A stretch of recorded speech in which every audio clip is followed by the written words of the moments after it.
There's been a gap, and in fact, it's a brand new mandate that was set up last year. And the issues around how people protest, for example. When should they protest? What are the rules around protesting? How should states react when people protest? Should there be rules governing protests? On the other side of it is the right to association. How do people associate? When can they associate? Should states limit association? And those kinds of issues, and how practically is that done? So the idea of this mandate is to give practical and real guidelines and real flesh, if you wish, to these rights that have been, in a sense, papered over the last 50 years, and give it a new urgency.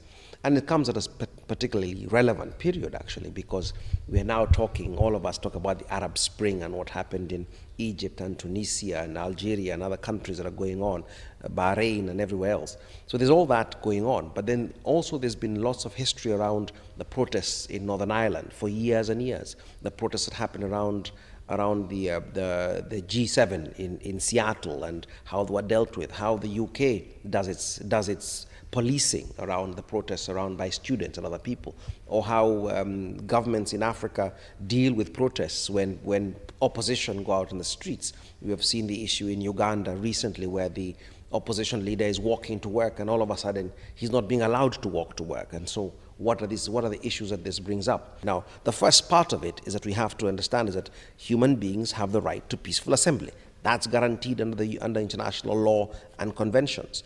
But then the question is then how is that right implemented by ordinary people, and how do states react to it, and are there limits to how states should react to it? Should they use tear gas? Should they use water cannons? Should they use dogs? Should they use guns?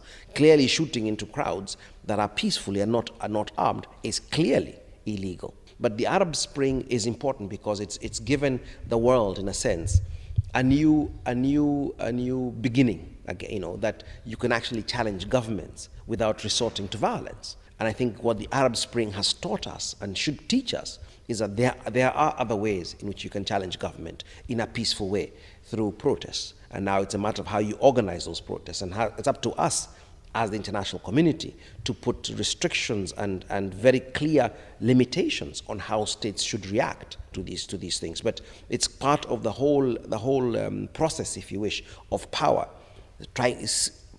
working to stay in place, and people challenging power. And I think that's what human rights is about. It's about speaking truth to power and challenging power. So